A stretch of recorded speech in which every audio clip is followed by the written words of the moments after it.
Welcome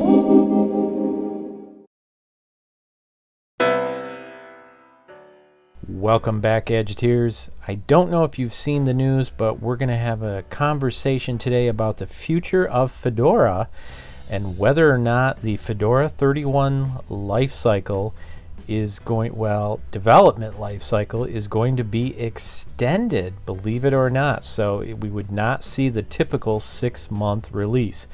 It looks like this is likely to happen. If you've been watching the news at all about Linux and particularly Fedora, some have been saying that the Fedora development team wants to take a break. That is not the case, and I'm going to show you that right now. We're going to go over it and what the future of Fedora holds for us. So, without further ado, there was a thread from Fedora HyperKitty Paul Fields talking about the fact that Fedora is looking to address some concerns that they have with the process of Fedora development. So if you are not a Fedora user, you're probably not familiar with the release cycle, which is every 6 months. So every 6 months there's a major Fedora release. Right now we're on Fedora 29, which was just released about a month or two ago. Presumably within 6 months, we will see the Fedora 30 release on schedule. And then beyond that, there's talk about holding off and hanging around on Fedora 30 for a longer period of time, more than 6 months, maybe a year, however long it takes to look at the underlying processes and the tools that they use to develop software, the code for Fedora specifically, and see if that can be fixed. Well, I shouldn't say fixed. It doesn't need to be fixed. It needs to be refined and possibly changed to make things work better, including interoperability between different groups that are developing the code, because they would use the same tools to develop that code presumably, but also the process.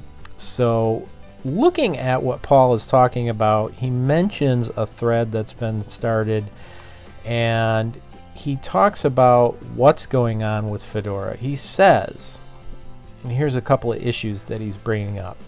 Currently, Fedora can't scale for more community ownership of the things we release. Only a few people can build and push out releases, and 2, we manage releases largely based on that staffing. The Fedora community should be able to run releases of content themselves using tools that work well, with only minimal oversight, and determine their own schedule for doing so. Now, he makes a good point here that very few people are able to build and then push out the release, and he would like to see, not just him, this is actually taken from the main objective lifecycle page, which we'll look at in a minute, but it would be nice if we could get more people being capable of pushing out those builds and relying less on just a few people. So if any one person that was involved in that build process walked away for whatever reason, took a break, that could cause problems, and we want to stop that from happening. And the other thing we want to do is get the Fedora community overall involved in the process instead of relying on just a few people.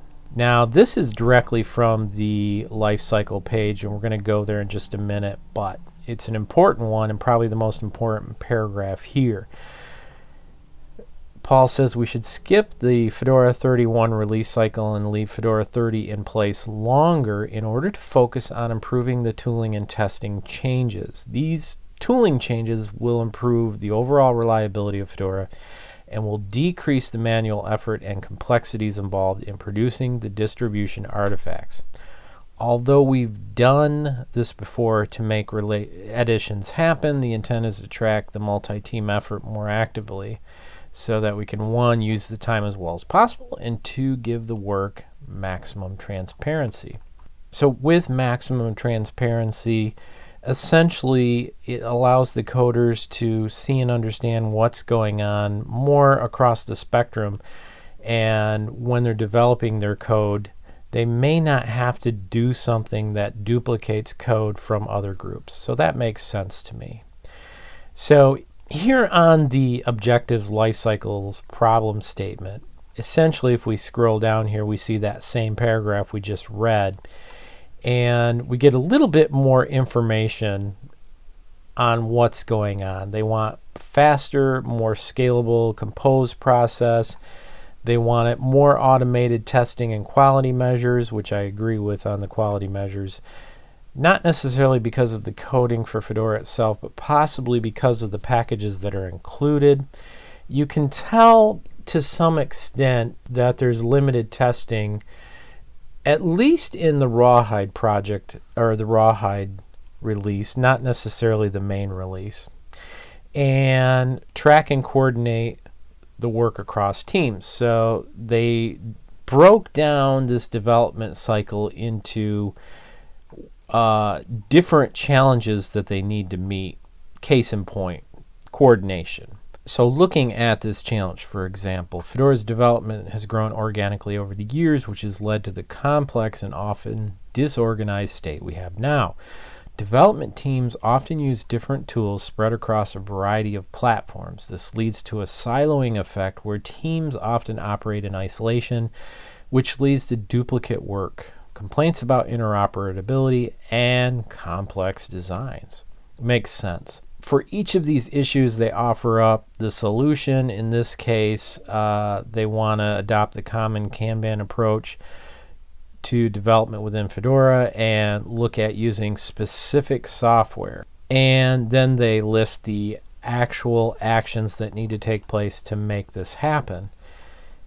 And of course, challenge number one, faster, more scalable composes, which we talked about a little bit. But they do have issues with the compose process taking between 8 and 12 hours, which can be as much as a day when you look at, the time zone and getting different groups involved. So there could be a considerable delay. So they're talking about, in the solution, getting the compose speed down to 1 hour from 8 to 12 hours.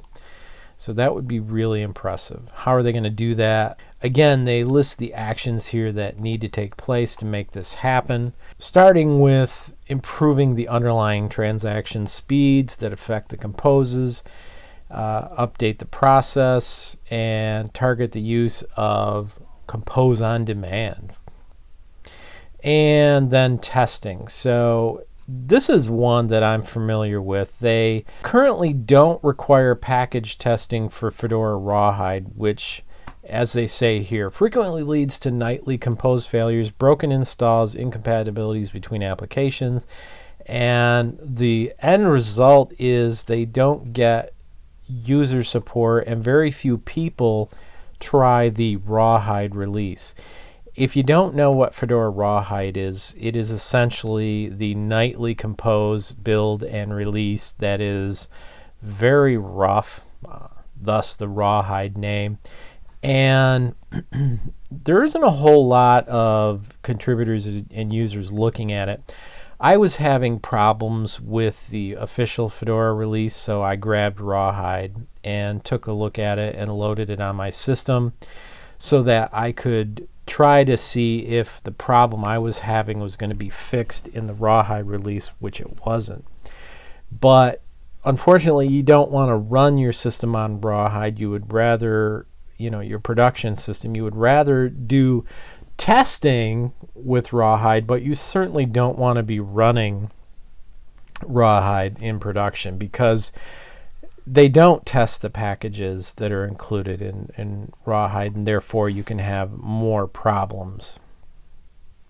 So I love this right here. In the stabilization stable branches, many packages get thrown over the wall at the last minute before a freeze in order to try to get the features in. This results in frantic quality testing, stress, and unplanned work by a variety of teams, and I can understand that. So here's the actions. They want to make Rawhide gating a reality. I don't know how many of you are familiar with the concept of gating. Having been in production management for development, not of software code, but processes, I know that when we refer to gating, we're talking about having a hard limit to regard to a date when something can be submitted, and after that date you cannot then submit updates and throw them in like they were talking about throwing them over the wall. And they go into detail here on how they want to make it possible to do that gating and basically improve the quality of the process. And they talk here with challenge number 3, delivery tools and processes. And they say their processes are monolithic. They bottleneck a large set of deliverables regularly on a small set of people and time. Makes sense. Think of it, monolithic, one giant development process. So if one person's behind, everybody comes to a screeching halt. So essentially, they're going nowhere. They can't move forward. And finally, feedback and metrics. That's another issue. If you develop a change and you put it in the code and nobody looks at it, you don't get any feedback on it, and it's not measurable, so we don't know what happened, what the change did to the underlying code or the release in general. It's a problem. So they've got a challenge to fix that as well. You can see that the development team isn't going to go to sleep or take a hiatus or a break. They're actually going to be working on refining the development process to make it a better process so that during these 6-month periods when we're developing the new release for Fedora, it's actually going to be more fluid and work better. One way you can look at this, if you think about roads, you're driving on a road and it's miserable and it's all broken. Especially in Michigan where I live, we get potholes, we get cracks, we get serious problems that can actually damage vehicles significantly. Yeah, we can still drive on the road, but it's becoming a real issue. And at some point, we've got to stop and we've got to partly close the road to fix things, which delays traffic, just like we're going to delay a release here to fix the underlying issues. And once it's fixed, theoretically, things should be streamlined and work much better. Traffic will flow better on the road. And it's the same thing here. It's just a way of allowing the Fedora development team to go back, slow down for just a little bit, and fix the issues. Presumably, the updates will still flow. So Fedora 30 will continue to be updated. I don't think that is going to be an issue. If you're thinking that we're not going to be able to get updates, no, I think that updates will still come out. It's just that we don't have to put the Fedora dev team under pressure to develop Fedora 31 while they're improving the processes and tools that they use with these 4 challenges. That's my thinking. Don't look at it the way Korora decided to basically walk away from development. They say they're taking a break, but in reality, unfortunately, I don't know if you read this Softpedia article, but back in May, Korora decided that the developers decided that they were going to take a break from development of Korora, and it was indefinite. They didn't know. This is a real break. They're simply not doing development and forcing themselves to stay with the Fedora release cycle. So if you look, the last version we have is Korora 26, which well, that was quite a while ago. I mean, that was more than a year ago, so it would have been based on probably Fedora 27 or 26. I'm not sure which one. But the Korora developers have taken a sabbatical, and I don't blame them. You got to understand, with these sideline Linux distributions, they really don't have as large of a support team and development team as you would say with Ubuntu or Fedora. And with Ubuntu, of course, there's people who are being paid to develop the code and release Ubuntu. So in this case with Korora, I completely understand. They were getting burned out. It was a lot of work, and they wanted to step away for a while. They do put here, we can't say how long the break will be. I'm worried they're never going to come back. And we won't know, really. It's been a while, so hard to say. But don't equate the Korora project break and sabbatical from the release cycle delay of Fedora 30 and holding off so that Fedora 31 is released later. So it just means that Fedora 31 will not meet the target date of 6 months. Hopefully the process won't take more than a year, but it's hard to say. When you get started on something like this, you know, it's like a construction project. You originally think, yeah, we can do this in a year, no problem. And all of a sudden it's 9 months down the road, and you know, looking at the project in general, you're thinking, we are not meeting our targets, so this might take 18 months. Again, I don't believe that it will stop Fedora 30 from being updated, at least with security fixes. That is my hope, and I'm fairly certain that will be the case. But we shall see. Should you be scared? No. No, not at all. If you were scared, you shouldn't have been on Fedora in the first place. You should have been on something more static like CentOS or an LTS, long-term support of Ubuntu. That's my thinking. I'm on Fedora because it is more, I won't say cutting edge, you know, because when you compare it to other releases like Linux Mint or Ubuntu, they're cutting edge too. So not necessarily the LTS versions, but it's cutting edge, but you get some of the features that are newer in the various packages. If you use CentOS, it's based on Red Hat source code, and Red Hat has a more glacial change.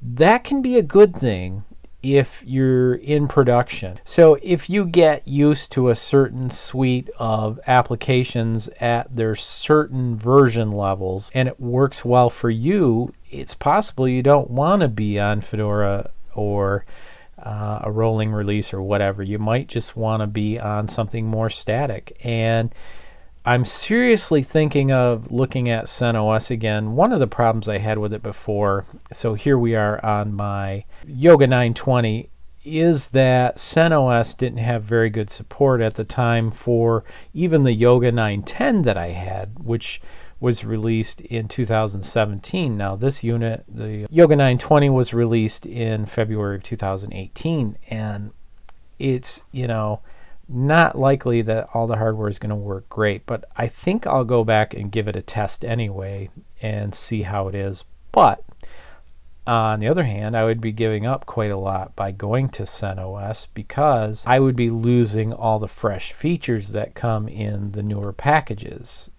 Newer versions of the packages that I use. So it's kind of a toss-up. Good and bad both ways. Anyway, I hope you enjoyed this video. Hopefully it gave you some food for thought for Fedora.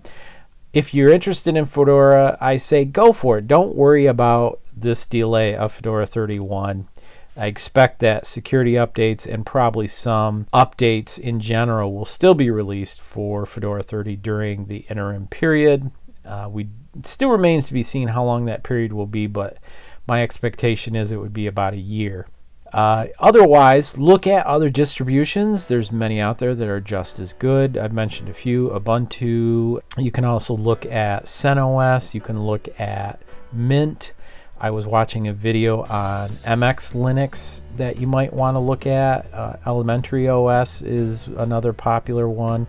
I have not used Elementary in a while, so I can't tell you how good the updates are or whether or not it's doing a good job of supporting recent hardware the way Fedora does. That's one of the things I like about Fedora.